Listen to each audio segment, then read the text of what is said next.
ॐ श्री परमात्मने नमः।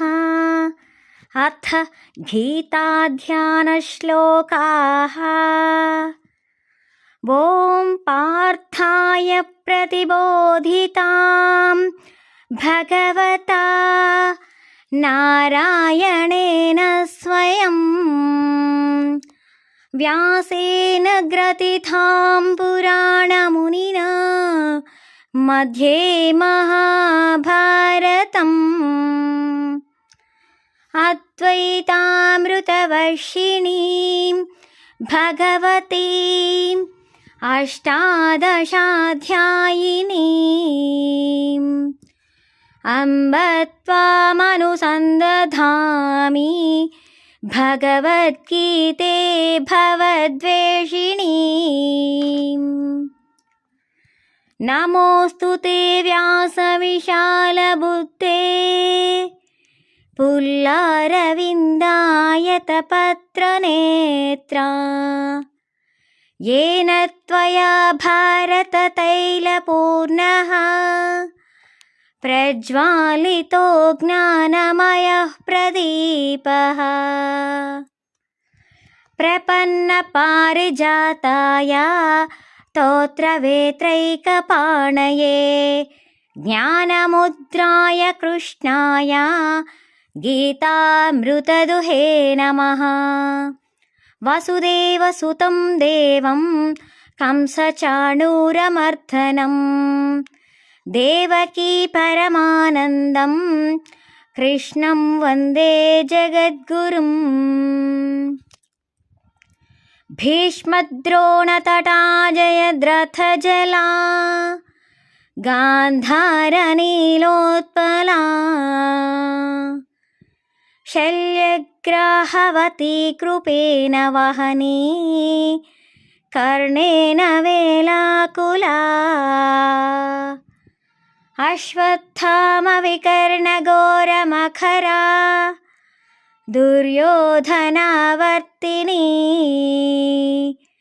स्तोतीर्णा खलु पाण्डवैरणनदी कैवर्तकः केशवः। पाराशर्यवचः सरोजममलं गीतार्थगन्धोत्कटम् नानाख्यानककेसरं हरिकथा सम्बोधनाबोधितम्। लोके सज्जनषट्पदैरहरहः पेपीयमानं मुदा भूयाद्भारतपङ्कजं कलिमला प्रध्वंसि न श्रेयसे। मूकं करोति वाचालं पङ्गुं लङ्घयते गिरिं यत्कृपातमहं वन्दे परमानन्दमाधवम्।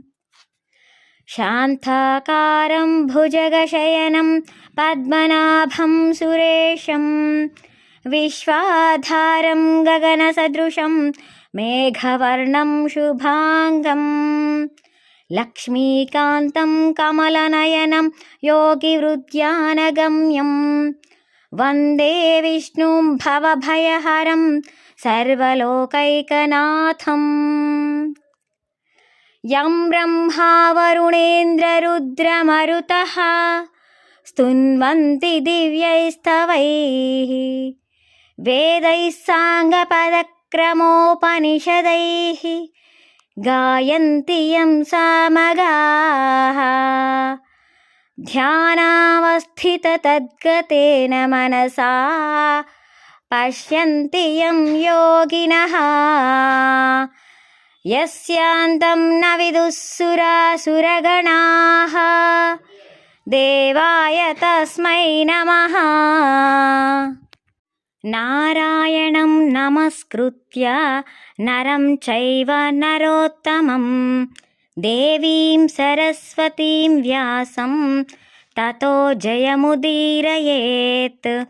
सच्चिदानन्दरूपाय कृष्णाय क्लिष्टकारिणे नमो वेदान्तवेद्याय गुरवे बुद्धिसाक्षिणे सर्वोपनिषदो गावः दोग्धा गोपालनन्दनः पार्थो वत्ससुधीर्भोक्ता दुग्धं गीतामृतं महत् गीताशास्त्रमिदं पुण्यं यः पठेत् प्रयतः पुमान् विष्णोः पदमवाप्नोति भयशोकादिवर्जितः एकं शास्त्रं देवकीपुत्रगीतम् एको देवो देवकीपुत्र एव एको मन्त्रस्तस्य नामानि यानि कर्माप्येकं तस्य देवस्य सेवा।